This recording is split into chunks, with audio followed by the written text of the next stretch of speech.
Hello বন্ধুরা, তোমরা সবাই ভালো আছো তো?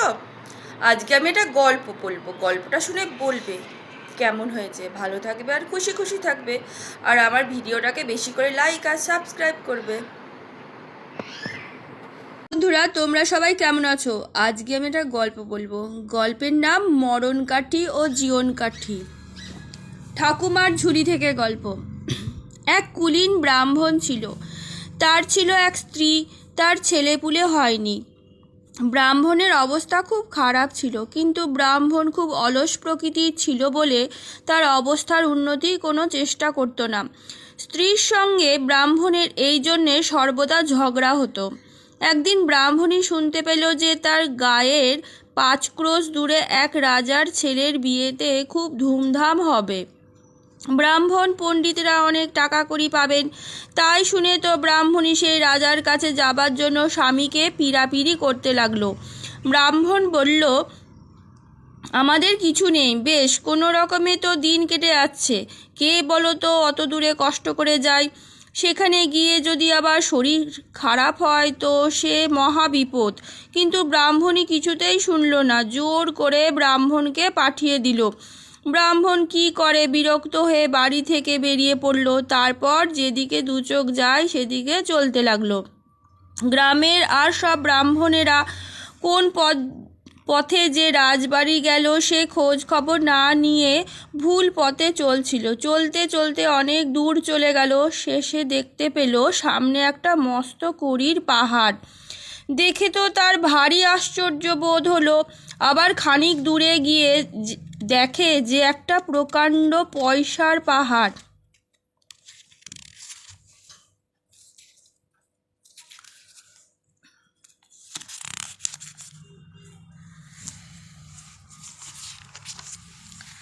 রাশি রাশি পয়সার পাহাড়ের মতো স্তূপাকার হয়ে পড়ে রয়েছে। আর খানিক দূরে গিয়ে দেখে 2 আনার বাহার। তার খানিক দূরে সিকির পাহাড়, তার খানিক দূরে আধুলির পাহাড়, আবার আধুলির পাহাড় ছাড়িয়ে একটু যেতে না যেতেই টাকার পাহাড়। চকচকে টাকার ওপর সূর্যের কিরণ পড়ে ঝকঝক করছে। ব্রাহ্মণ তো সব দেখে শুনে অবাক হয়ে আপন মনে চলে যাচ্ছে। টাকার পাহাড় ছড়িয়ে 8 ক্রোশ পথ যাবার পর সে দেখল আর একটা পাহাড় রয়েছে। সেই পাহাড় খাঁটি মোহরের। সেই পাহাড়ের তলায় একটি প্রকাণ্ড অট্টালিকা, অতি সুন্দর অট্টালিকা।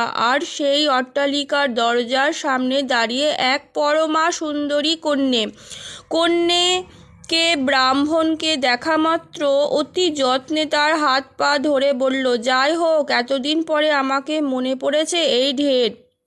সেই ছেলেবেলায় আমাকে বিয়ে করে চলে গেলে, তারপরে এতদিন পরে এলে। অমন করে তাকাচ্ছ কেন? আমাকে বুঝি চিনতে পারছো না? তা চিনতে না পারারই তো কথা, আমি তো তখন খুব ছোট ছিলাম। আমি কিন্তু তোমাকে দেখা মাত্র চিনে ফেলেছি। আমাদের বিয়েতে যে অত ধুমধাম হয়েছিল সেসব কি ভুলে গেলে? এখন এসো, হাত মুখ ধুয়ে বিশ্রাম করো। ব্রাহ্মণ তো কন্যের কথা শুনে আকাশ থেকে পড়ল। এই কন্যেকে বিয়ে করার কথা তার কিছুই মনে পড়ল না। অথচ কন্যে যখন অত করে বলছে তখন অবিশ্বাসী বা কেমন করে করা যায়। শেষে ব্রাহ্মণ ঠিক করল যে বোধ হয় খুব ছেলেবেলায় এই কন্যের সঙ্গে তার বিয়ে হয়েছিল। কুলীন ব্রাহ্মণের তো অনেক বিয়ে হয়, তখন সে কি কন্যের সঙ্গে অট্টালিকার মধ্যে ঢুকে পড়ল। ব্রাহ্মণ দেখল যে সেই অট্টালিকাতে অনেক বড় বড় ঘর আছে। সেই সব ঘর খুব ভালো করে সাজানো, কিন্তু সেই কন্যে ছাড়া সেখানে আর কোনো মানুষ নেই। সেই কন্যে ছাড়া সেখানে আর কোনো মানুষ নেই। ব্রাহ্মণ তার সঙ্গে সুখে বাস করতে লাগলো। এই কন্যে ছিল মায়াবিনী রাক্ষসী, ছল করে মানুষের রূপ ধরেছিল। সে সেই দেশের রাজা রানী প্রজ্ঞা জীব জন্তু সকলকে খেয়ে ফেললো। একলা সেই রাজার অট্টালিকায় বাস করছিল। যাই হোক, কয়েক মাস একত্রে বাস করার পর সেই কন্যা বেশি রাক্ষসী ব্রাহ্মণকে বলল, দেখো, আমরা তো এখানে বেশ সুখে রয়েছি। আমার দ্বিতীয় পক্ষের স্ত্রী কেন আর একলা কষ্ট পায়? তুমি যাও, তাকে সঙ্গে করে এখানে নিয়ে এসো। তোমার কোনো ভয় নেই।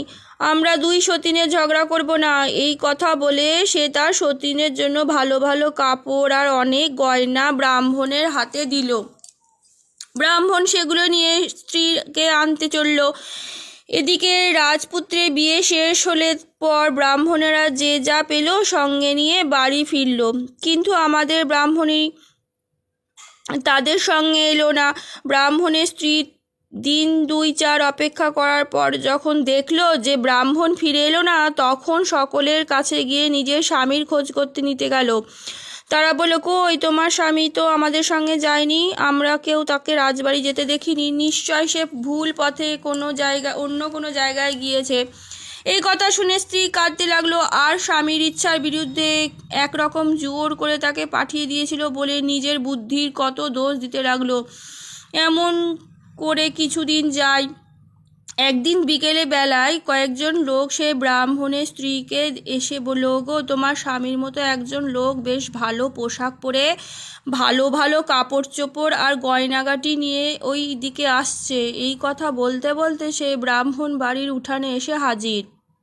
এসেই ডাকতে লাগলো, ব্রাহ্মণী কোথায় গেলে ও ব্রাহ্মণী। ব্রাহ্মণীও অমনি ঘরের মধ্যে থেকে বেরিয়ে দেখে যে সম্মুখে তার স্বামী। ব্রাহ্মণী তো খুব খুশি হয়ে আগের ব্রাহ্মণকে প্রণাম করলো, তারপর তার হাত পা ধুয়ে দিল। ব্রাহ্মণ বিশ্রাম করতে লাগলো। রাত্রে ব্রাহ্মণ ব্রাহ্মণীকে সব কথা বলে শেষে বলল, আমি তোমাকে নিতে এসেছি, চলো কাল সকালে আমরা এখান থেকে রওনা হই। ব্রাহ্মণী ব্যাপার কিছু বুঝতে পেরে ব্রাহ্মণকে অনেক করে বোঝালো এসব মায়াবী রাক্ষসীর কাণ্ড, সেখানে আর কিছুতেই যাওয়া উচিত নয়, কিন্তু ব্রাহ্মণ কিছুতেই শুনল না। শেষে ব্রাহ্মণীকে বলল, তোমার ইচ্ছে হয় আমার সঙ্গে এসো, আর ইচ্ছা না হয় এখানেই থেকে যেতে পারো, শুকিয়ে মরো। আমি সেখানে বেশ সুখেই ছিলাম, সেখানেই চললাম। ব্রাহ্মণী ভাবল যে একলা না খেতে পেয়ে মরার চেয়ে স্বামীর সঙ্গে রাক্ষসীর বাড়িতে যাওয়া ভালো। তখন সেও যেতে রাজি হলো। পরদিন সকালে স্বামী স্ত্রীতে বেরিয়ে পড়ল। চলতে চলতে কড়ির পাহাড়, দুয়ানার পাহাড়, সিকির পাহাড়, আধুলির পাহাড়, টাকার পাহাড় শেষে তারা মোহরের পাহাড়ের তলায় সে অট্টালিকার দরজার সামনে এসে উপস্থিত হলো। রাক্ষসী মায়াবী সেজে সেখানে দাঁড়িয়েছিল। ব্রাহ্মণ ও ব্রাহ্মণীকে দেখে সে আদর করে বাড়ির ভেতর নিয়ে এলো। তারপর ব্রাহ্মণী বলল, বোন, কতদিন থেকে তোমাকে দেখবো, আমার এই স্বাদ এতদিনে সে স্বাদ মিটল, এখন 3 জনে মিলে বেশ আরামে থাকা যাবে। ব্রাহ্মণীর মনে আগে থেকেই সন্দেহ হচ্ছিল, এখন কন্যের মিষ্টি কথা শুনে আর তার দেবতার মতো রূপ দেখে তো ঘুচে গেল। 3 জনে মিলে বেশ সুখেই কাল কাটাতে লাগলো। এমনিভাবে থাকতে থাকতে 15-16 বছর কেটে গেল। এই সময়ের মধ্যে ব্রাহ্মণের 2টি ছেলে হলো। ব্রাহ্মণীর গর্ভে যে ছেলে হলো তার নাম হলো চম্পকদল, আর রাক্ষসীর গর্ভে যে ছেলে হলো তার নাম সহস্রদল। সহস্রদল চম্পকদলের চেয়ে 1 বছরের বড়। সহস্রদল ও চম্পকদল 2 ভাইকে দেখে অতি সুন্দর, তবে সহস্রদল কিছু বেশি সুন্দর। তাদের 2 ভাইয়ের খুব ভাব হলো। তারা 2 ভাইয়ের প্রতিদিন 2 পক্ষীরাজ ঘোড়ায় চড়ে আধ ক্রোশ দূরে এক পাঠশালায় পড়তে যেত। ব্রাহ্মণের আর কোনো কাজকর্ম ছিল না। চুপচাপ বসে থাকতে থাকতে সে ভারী বিরক্ত হয়ে পড়ল। সময় কাটাবার জন্য সে হরিণ, খরগোশ, ঘুঘু প্রভৃতি শিকার করতে লাগলো। ব্রাহ্মণ রোজ সন্ধ্যের সময় পশু পক্ষী শিকার করে আনতো, রাত্রে ব্রাহ্মণই তাই রাঁধত। রাক্ষসী এতদিনে ব্রাহ্মণের সঙ্গে বেশ ছিল, রাক্ষসীর স্বভাব প্রায় ভুলে গিয়েছিল, কিন্তু এতদিনের পর কাঁচা মাংস দেখে আর লোভ আবার জেগে উঠল। প্রথম দিন কয়েক সে অতি কষ্টে লোভ সামলাতে থাকলো। শেষে একদিন আর থাকতে না পেরে লুকিয়ে একটা হরিণের কাঁচা মাংস খেতে আরম্ভ করে দিল। ব্রাহ্মণী রাঁধতে এসে দেখে যে মাংস একবারই নেই বললেই চলে। কে কাঁচা মাংস খেলো? দিন কয়েক আগে থেকে ব্রাহ্মণীর মনে সন্দেহ হয়েছিল যে তার সতীন বোধ হয় ছদ্মবেশী রাক্ষসী। এখন এই কাঁচা মাংস কমে যাওয়ার তাই সন্দেহ আরও একটু বাড়ল। কিন্তু সেদিন ব্রাহ্মণী আর কাউকে কিছু বলল না। এদিকে কাঁচা মাংস খেতে খেতে রাক্ষসীর লোভ খুব বেড়ে গেল। ব্রাহ্মণী দেখলো যে এখন প্রতিদিনই মাংস কমে যাচ্ছে। তারপর একদিন সচক্ষে দেখলো যে তার সতীন একটা হরিণের কাঁচা মাংস খাচ্ছে। সেদিন আবার ব্রাহ্মণী চুপ করে থাকতে না পেরে তার সতীনকে ডেকে বলল, দিদি, আমি এই একটু আগে রাঁধবো বলে অনেক মাংস এখানে রেখে গেলাম, এসে দেখি মাংস নেই। কয়েকদিন আগে হতেই বুঝতে পেরেছি যে কে যেন কাঁচা মাংস লুকিয়ে খেয়ে যায়। রাক্ষসী বলল, বোন, তুমি আমাকে কেন এ কথা জিজ্ঞাসা করছো? তবে কি তুমি মনে করো যে আমি কাঁচা মাংস খাই? ব্রাহ্মণী বলল, সে কথা কি তুমি অস্বীকার করতে চাও? আমি আজ স্বচক্ষে তোমাকে কাঁচা মাংস খেতে দেখেছি। রাক্ষসী বলল, বটে? যখন এত দূর হয়েছে তখন দেখব কাল তোদের কে রক্ষে করে। এই কথা বলে রাক্ষসী চোখ লাল করে ব্রাহ্মণীর দিকে তাকাতে লাগলো। ব্রাহ্মণী দেখলো যে রাগের মাথায় রাক্ষসী চটিয়ে দেওয়া ভালো নয়, কাল নিশ্চয় প্রাণ যাবে। দেখতে দেখতে রাত হয়ে গেল। ব্রাহ্মণকে সব কথা বলার জন্য খুব ব্যস্ত হলো, কিন্তু রাক্ষসী সে রাত্রে ব্রাহ্মণকে তার কাছে ছেড়ে যেতে দিল না। ব্রাহ্মণী সারা রাত জেগে কাটিয়ে দিল। ভোর রাতে চম্পকদলকে জাগিয়ে সব কথা বলে শেষে বলল, আজ সকালে রাক্ষসী নিশ্চয় আমাকে আর তোমাদের বাবাকে খেয়ে ফেলবে। তুমি পাঠশালা হতে এখানে ফিরে আসো তো আমাকে খেয়ে ফেলবে।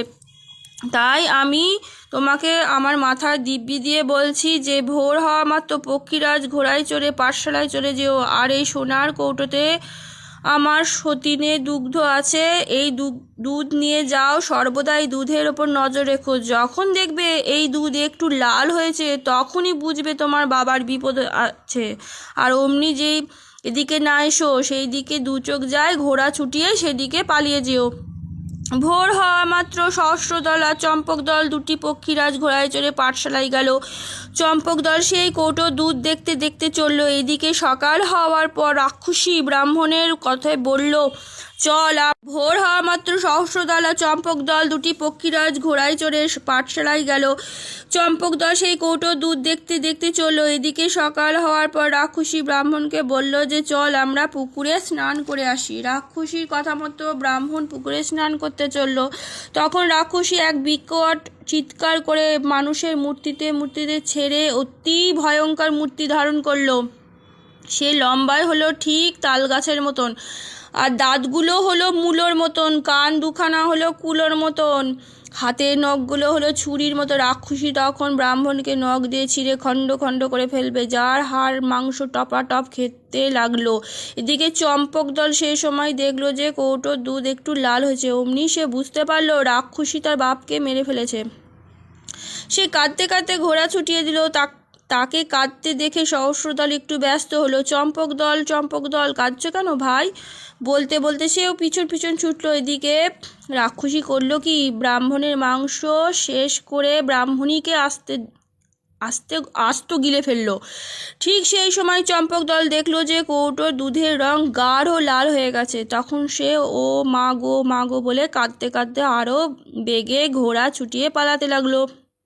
সহস্রদল তার পিছন পিছন ছুটলো। এমন সময় ঝড়ের মতো বেগে সেই রাক্ষসী সেখানে উপস্থিত হলো। রাক্ষসী এসেই বলল, চম্পকদল আমার কাছে চলে এসো। চম্পকদল তখন সহস্রদলকে বলল, ভাই, তোমার মা মায়াবিনী আমার মা বাবা দুজনকে প্রাণনাশ করে এখন আমাকে খেতে এসেছে। আমি পালিয়ে যাচ্ছি, তুমি তোমার মার কাছে যাও। পক্ষীরাজ ঘোড়ায় চম্পকদলের পিঠে করে বিদ্যুৎ বেগে ছুটে চলল। এদিকে চম্পকদলের কথা শুনে সহস্রদলের মনে ঘৃণা হলো। তখন সে করল কি, তাড়াতাড়ি ছুটে গিয়ে তার হাতে যে ধারালো তরোয়াল ছিল তা দিয়ে রাক্ষসীর গলা কেটে ফেলল। রাক্ষসীকে কেটে সহস্রদল চম্পকদলের দিকে ঘোড়া ছুটিয়ে দিল। তারপর দুই ভাই একত্র হলো। চম্পকদলের সহস্রদলের মুখে সব কথা শুনে বুঝতে পারল যে সহস্রদল রাক্ষসীর গর্ভে জন্মালেও রাক্ষসের স্বভাব পায়নি। তখন দুই ভাই আবার চলতে শুরু করলো। চলতে চলতে বেলা যখন 11টা, তখন তারা এক ভদ্রলোকের বাড়িতে অতিথি হলো। বাড়ির কর্তা চম্পকদল আর সহস্রদলকে খুব যত্ন করে খাওয়ালেন। খাওয়া দাওয়ার পর তারা দুই ভাই বিশ্রাম করতে লাগলো। খানিক পরে তারা বুঝতে পারলো যে কোনো কারণে সেই বাড়ির কারোর মনে শান্তি নেই। সকলের মুখ টেনে ভার। কি যেন একটা মহাবিপদ উপস্থিত। তারপর সন্ধ্যার সময় তারা দেখলো যে বাড়ির সব লোক একটি ঘরে একত্র হয়ে কি যেন বলাবলি করছে। একজন বলছে, আমি যাই, আমি না গেলে কাজটা ভালো হবে না। আর একজন বলছে, না না, তোমায় কি যাওয়া যায়, তুমি ছেলে মানুষ, আমি বুড়ো হয়েছি, আমিই যাব। এমন সময় একজন স্ত্রীলোক বলে উঠল, আমারই যাওয়া উচিত। এইভাবে সকলেই বলতে লাগলো যে আমি যাব, আমি যাব, আমি যাব। সহস্রদল শেষে থাকতে না পেরে বাড়ির কর্তাকে বলল, মশাই, অপরাধ নেবেন না, আপনারা সকলে মিলে কি বলাবলি করছেন জানতে পারি কি? সকলেই বলছেন আমি যাব, আমি যাব। কোথায় যাবেন, ব্যাপারটা কি? বলতে যদি কোনো আপত্তি না থাকে তো অনুগ্রহ করে বলুন। তখন বাড়ির কর্তা বললেন, মশাই, দুঃখের কথা আর কি বলবো, বছরখানেক আগে একদিন এক রাক্ষস এসে রাজ্যের সমস্ত লোকজনকে মারতে আরম্ভ করলো। রাজা দেখলেন রাক্ষসের হাতে আর নিস্তার নেই। তার সঙ্গে একটা কোনো বন্দোবস্ত না করলে অল্প দিনের মধ্যেই রাজ্য ছাড়খাড় হয়ে যাবে। তখন রাজা করলেন কি, রাক্ষসের এই রূপ বন্দোবস্ত করলেন যে তিনি প্রতিদিন রাতে একটি করে লোক রাক্ষসের খাবারের জন্য পাঠিয়ে দেবেন। যদি কখনো এই নিয়ম ভঙ্গ হয় তবে রাক্ষস যা ইচ্ছা করতে পারে। এই রূপ বন্দোবস্ত হওয়ার পর রাজা হুকুম দিয়েছেন যে পালা করে প্রতিদিন এক এক গৃহস্থের বাড়ি থেকে রাক্ষসের জন্য এক একজন লোক যাবে। এই শহরে উত্তর সীমায় যে এক শিব মন্দির আছে, প্রত্যহ দুপুর রাতে সেখানে রাক্ষস আসে। সকালে রাত্রি এক প্রহরের মধ্যে সেখানে যেতে হয়। এইরূপ নিয়ম হবার পর ও রাজ্যের অনেক লোক রাক্ষসের পেটে গিয়েছে। আজ আমাদের পালা, এখন আমাদের মধ্যে কে রাক্ষসের কাছে যাবে এই কথাই হচ্ছিল, আর তাতেই আমরা গোলমাল করছি। তখন সহস্রদল বলল, মশাই, আপনাদের কোনো ভাবনা নেই, আমরা দুই ভাই আজ রাতে সেই রাক্ষসের কাছে যাব। সহস্রদলের কথা শুনে বাড়ির কর্তা কানে আঙুল দিয়ে বলল, ওরে বাপরে, অমন কথা মুখে আনবেন না, অতিথি দেবতা, প্রাণ দিয়ে অতিথির প্রাণ বাঁচানো গৃহস্থের কর্তব্য, আপনাদের কি কখনো জমের মুখে পাঠাতে পারি? সহস্রদল বলল, আমাদের জন্য আপনাদের কোনো ভাবনা নেই। আমাদের শরীরে রাক্ষসের রক্ত আছে, রাক্ষস আমাদের কিছুই করতে পারবে না, বরং আমরাই রাক্ষসকে মেরে রাজ্যের ভয় দূর করে দেব। তখন অগত্যা বাড়ির কর্তা তাদের দুই ভাইকে সেই মন্দিরে পাঠাতে রাজি হলো। সহস্রদল ও চম্পক দল তাদের পক্ষীরাজ ঘোড়ায় চড়ে দুখানা তলোয়ার নিয়ে চলল। তারপর মন্দিরের মধ্যে ঢুকে দুয়ার বন্ধ করে দিল। দুই ভাই জেগে থাকলো এক প্রহর রাত্রি। যখন সহস্রদল বলল, ভাই চম্পক দল, তুমি ঘুমাও, আমি জেগে থাকবো। চম্পক দল ঘুমিয়ে পড়ল। ক্রমে রাজার ঘড়িতে ঢং ঢং করে 12টা বেজে গেল। অমনি সহস্রদলের মনে হলো যেন ঝড়ের মতো বেগে বাইরে কে আসছে। খানিক পরে মন্দিরের দরজায় জোরে জোরে ঘা পড়তে লাগলো। যখন কিছুতেই দুয়ার খুলল না, তখন রাক্ষসটা চেঁচিয়ে বলতে লাগলো, হাও মাউ চাও, মনীষীর গন্ধ পাই, ভেতরে কে জাগে? সহস্রদল জোরে উত্তর দিল, সহস্রদল জাগে, আর দুই পক্ষীরাজ ঘোড়া জাগে। রাক্ষস সহস্রদলের গলার আওয়াজ বুঝতে পারল না যে এক শরীরে রাক্ষসী রক্ত আছে, একে মারা বড় সহজ হবে না। রাক্ষস ফিরে গেল। তারপর রাজবাড়ির ঘড়িতে যখন 1টা বাজলো, তখন রাক্ষসটা আবার এসে মন্দিরের দরজায় ধাক্কা দিয়ে বলল, হাউমাউ চাও, মনীষীর গন্ধ পাও, ভেতরে কে জাগে? অমনি সহস্রদল জোরে উত্তর দিল, সহস্রদল জাগে, চম্পক দল জাগে, আর দুই পক্ষীরাজ ঘোড়া জাগে। রাক্ষস আবার ফিরে গেল। তারপর 2-3টে যখন বাজলো, তখন রাক্ষস এভাবে দুয়ারে ধাক্কা দিয়ে আগের মতন প্রশ্ন করল। সহস্রদলও আগের মতন উত্তর দিল। সুতরাং রাক্ষস এবারও ফিরে যেতে বাধ্য হলো। রাত 3টের পর সহস্রদলের যখন খুব ঘুম পেতে লাগলো, সে চম্পক দলকে জাগিয়ে বলল, ভাই, আমার বড্ড ঘুম পেয়েছে, এখন আমি একটু ঘুমাই। রাত 4টের সময় রাক্ষস এসে দরজায় ধাক্কা দিলে বলবে, হাউমাউ চাই, মনীষীর গন্ধ পায়, ভেতরে কে জাগে? তুমি অমনি জোরে বলবে, সহস্রদল জাগে, চম্পক দল জাগে, আর দুই ঘোড়া জাগে। খবরদার, সহস্রদল জাগে এই কথা আগে যেন ভুল না হয়। এই কথা বলে সহস্রদল শুয়ে পড়ল। তারপর রাজবাড়ির ঘড়িতে ঢং ঢং করে 4টে বাজলো। অমনি ঝড়ের মতো বেগে রাক্ষস এসে মন্দিরের দরজায় ধাক্কা দিতে জিজ্ঞাসা করলো, হাউমাউ চাও, মনীষীর গন্ধ পাওয়ার, ভেতরে কে জাগে? রাক্ষসের বিকট চিৎকার শুনে চম্পক দল খুব ভয় পেয়ে গেল। ভয়ে চোটে সে সহস্রদলের উপদেশের কথা ভুলে গিয়ে বলল, চম্পক দল জাগে, সহস্রদল জাগে, আর জাগে দুই পক্ষীরাজ ঘোড়া। রাক্ষস অমনি বুঝতে পারল যে সহস্রদল ঘুমাচ্ছে। বুঝতে পেরে জোরে মন্দিরের দরজা ভেঙে ভেতরে ঢুকে পড়ল। তাতে যে ভয়ঙ্কর শব্দ হলো, সেই শব্দ সহস্রদলের ঘুম ভেঙে গেল। অমনি সে লাফিয়ে উঠে তলোয়ার দিয়ে রাক্ষসের মাথা কেটে ফেললো। মাথাটা পড়ল ভেতরে আর শরীরটা পড়ল বাইরে।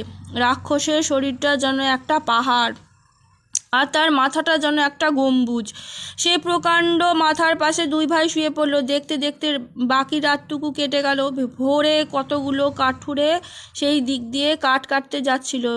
তারা রাক্ষসের শরীর দেখে প্রথমে কিছু বুঝতে পারল না, শেষে কাছে এসে বুঝতে পারল যে সেই রাক্ষসের শরীর। নিশ্চয় রাক্ষসকে কেউ মেরেছে। সেই রাজ্যের রাজা এর আগে এই রকম হুকুম প্রচার করেছিলেন যে ব্যক্তি রাক্ষসকে মারতে পারবে, রাজা তার সঙ্গে রাজকন্যার বিয়ে দেবেন আর তাকে অর্ধেক রাজত্ব দেবেন। কাঠুরেরা সেই কথা জানতো, তাই রাজকন্যা অর্ধেক রাজত্বের লোভে তারা করল কি, একজন রাক্ষসের এক এক অংশ কেটে নিয়ে যেতে লাগলো। কেউ নিয়ে গেল আঙুল, কেউ নিল হাত, কেউ নিল পা। এরকম যে যার পারলো তাই নিয়ে রাজার কাছে গিয়ে বলল, মহারাজ, আমি সেই রাক্ষস মেরেছি, এই দেখুন তার চিহ্ন, এখন আপনার কথা মতো কাজ করুন। রাজা মহা বিপদে পড়লেন। প্রত্যেকে বলল, আমি মেরেছি, কিন্তু কে যে সত্যি করে রাক্ষস মেরেছে, কেমন করে যে ঠিক করে। তখন মন্ত্রী বললেন, মহারাজ, কাল রাত্রে কার পালা ছিল, আগে তাই ঠিক করা হোক, তাহলে প্রকৃত ঘটনা জানা যাবে। অমনি সেই বুড়ো গৃহস্থকে ডাক পড়ল। বুড়ো এসে বলল, কাল রাত্রে সহস্রদল ও চম্পকদল নামে দুই ভাই মন্দিরে গিয়েছিল। রাজা তখন পাত্রমিত্রর সঙ্গে নিয়ে মন্দিরের দিকে চললেন। মন্দিরের সামনে এসে দেখলেন যে এখনও দরজা বন্ধ। দুই ভাই তখনও ঘুমাচ্ছিল। রাজার লোকে দরজা ধাক্কা দিয়ে ডাকবা মাত্র সহস্রদল দরজা খুলে দিল। রাজা সহস্রদলের মুখে সমস্ত কথা শুনলেন। সহস্রদল যে রাক্ষস মেরেছে কথা রাজার বিশ্বাস হলো। তখন রাজা তার প্রতিজ্ঞা মতো সহস্রদলের সঙ্গে রাজকন্যার বিয়ে দিলেন আর তাকে অর্ধেক রাজত্ব দান করলেন। যে কাঠুরে মিথ্যে কথা বলেছিল, বাহাদুরি দেখাচ্ছিল, রাজা তাদের একটা করে কান কেটে দিলেন। সহস্রদল রাজকন্যাকে বিয়ে করে রাজবাড়িতেই থাকতে লাগলো। চম্পক দল সেখানেই থাকে। সহস্রদল অন্দরে শুতো আর চম্পক দল ফটকের বাইরে অতি সুন্দর বাড়িতে থাকতো। এমন করে কিছুদিন বেশ সুখে কাটতে লাগলো। এখন হয়েছে কি, সেই রাজার অন্দরে এক দাসী ছিলেন। রানী তাকে খুব ভালোবাসতেন। সেই দাসী কাজকর্মে খুব ভালো ছিল। রানীর মনে হতো যে সে না হলে আর সংসারে কিছুই চলবে না। আসল কথা কি, ওই যে সেই দাসী, সে ছিল ছদ্মবেশীর একটা রাক্ষসী। সে করতো কি, সারাদিন কাজকর্ম করে রাত্রে সকাল হলে সকলে যখন ঘুমাতো বাড়ি থেকে বের হয়ে যেত তখন, এবং সারা রাত ধরে ছাগল, ভেড়া, গরু, ঘোড়া প্রভৃতি খেত। ভোরবেলায় দাসী রূপে ধরে আবার রাজবাড়িতে ফিরে আসতো। রাজবাড়িতে দাসী যে পেট ভরে খেতে পেত না তা নয়, তবে কি মানুষের যা খিদে হয়, রাক্ষসী তাদের কিছুই হয় না। তাই সে রোজ রোজ বেরিয়ে যেত, কিন্তু দাসী এত সাবধানে বের হতো যে কেউ টের পেত না। যাই হোক, চম্পক দলের নজর এড়ানো শক্ত হলো। সে ফটকের কাছে শুতো, তাই দাসী যাওয়া আসার মধ্যে তার চোখ পড়তো। কিছুদিন পরে দাসীও বুঝতে পারলো যে চম্পক দল তার কথা একটু একটু জানতে পেরেছে। তখন দাসীর মনে হলো যে চম্পক দলকে এই বাড়ি থেকে তাড়াতে না পারলে আর মঙ্গল নেই। সে করলো কি, একদিন রানীর কাছে কাঁদতে কাঁদতে গিয়ে বলল, রানীমা, আমার মাইনেপত্র যা কিছু পাওনা আছে আমাকে মিটিয়ে দিন, আমি আর এখানে চাকরি করতে পারবো না। রানী বললেন, কেন দাসী, তোর কি হয়েছে? দাসী বলল, রানীমা, আমরা গরিব মানুষ, দুঃখ মেহনত করে খাই, তাই বলি কি আমাদের ধর্মাধর্ম জ্ঞান নেই? এখানে থাকলে আমার পরকাল মাটি হবে। আপনার জামাইয়ের ভাই রোজ রোজ আমাকে যাচ্ছে তাই বলে ঠাট্টা করেন, এতে আমি কেমন করে থাকি বলুন? বড়লোক বলি কি গরিবের ওপর অত্যাচার করতে হবে? রানী তো শুনে খুব রেগে গেলেন। তিনি দাসীকে বললেন, দাসী, তুই না হলে আমার সংসার চলবে না, তোকে যেতে হবে না, আমি চম্পক দলকে বাড়ি থেকে তাড়িয়ে দিচ্ছি। এই বলে রানী সহস্রদলকে ডাকিয়ে দাসীর সমস্ত কথা তাকে শোনালেন। তারপর বললেন, তোমার ভাই চম্পক দল আজই এ বাড়ি ছেড়ে চলে যেতে বলো।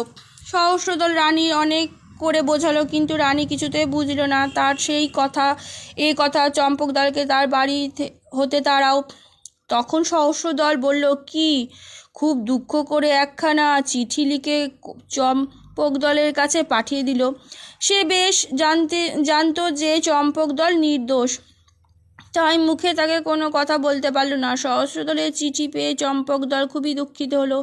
অমনি কাউকে কিছু না বলে নিজে পক্ষীরাজ ঘোড়ায় চড়ে বেরিয়ে পড়ল। চলতে চলতে সে অনেক দূরে চলে গেল। শেষে এক নিবিড় জঙ্গলের কাছে এসে হাজির হলো। সেখানে চম্পকদল দেখল যে একটা প্রকাণ্ড অট্টালিকার কোনো লোকজন ছিল না।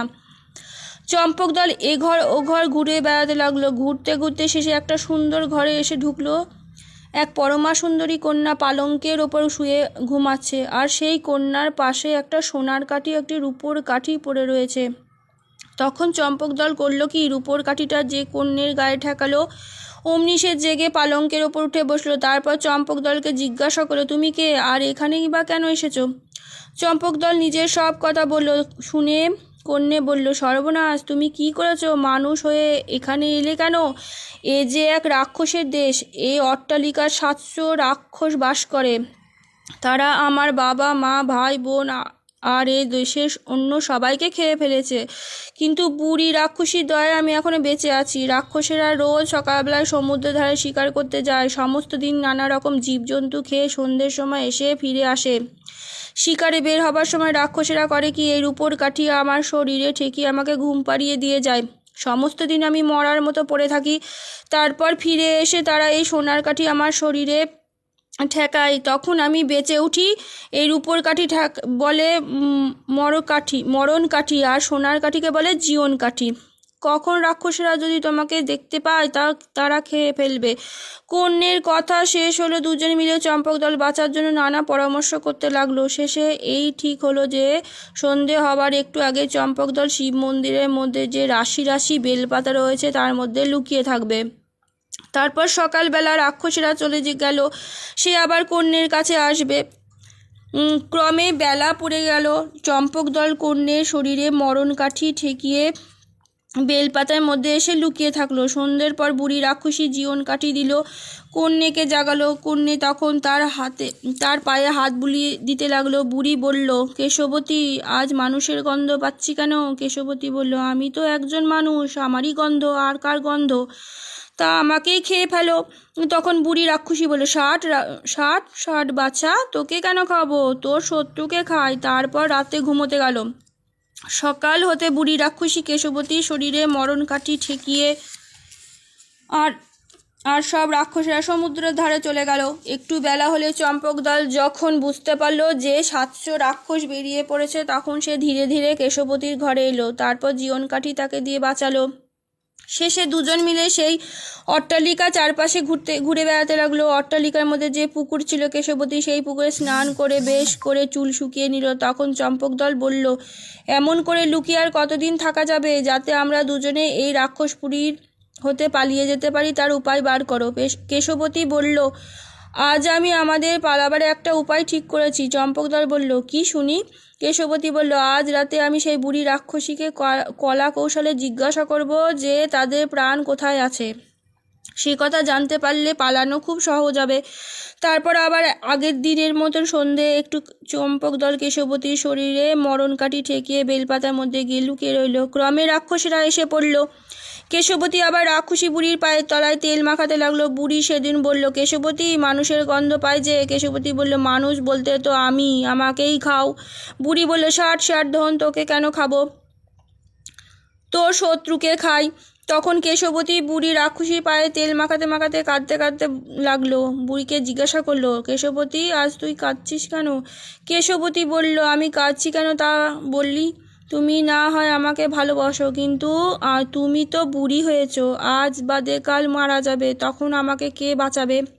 এই ভেবেই কাঁদছি। কেশবতীর কথা শুনে বুড়ি রাক্ষসী হো হো করে হেসে উঠল। তারপরে বলল, ওরে খ্যাপা মেয়ে, আমাদের কি আর সহজে মরণ আছে? আমরা যদিও অমর নই, তবুও বলতে গেলে অমর। তোকে বলি শোন, ওই যে সামনে পুকুর দেখছিস, ওই পুকুরের মাঝখানে খুব গভীর জলে একটা ফটিক স্তম্ভ আছে। সেই স্তম্ভের মাথার ওপর দুটো ভোমরা আছে। যদি কেউ এক নিঃশ্বাসে সেই ভোমরা দুটোকে নিয়ে পাড়ে উঠে এসে মেরে ফেলতে পারে, তাহলে আমরা 700 রাক্ষসী মারা যাব। কিন্তু ভোমরা দুটো এক ফোঁটাও তাজা রক্ত যদি মাটিতে পড়ে, তাহলে আমরা 700 জায়গায় 1400 হয়ে পড়ব। অমন মানুষ আর কে আছে যে এখানে এসে অমন করে ভোমরা দুটোকে মারবে? তাহলে বুঝতে পারিস আমরা অমর না হলেও একরকম অমর। এই কথা বলে বুড়ি ঘুমিয়ে পড়ল। সকাল হলে মরণ কাঠি দিয়ে কেশবতীকে মেরে রাক্ষসগুলো আবার শিকার করতে গেল। এদিকে চম্পকদলকে বলল, তাই শোন, চম্পকদল করলো কি, সর্বাঙ্গে সর্ষের তেল মেখে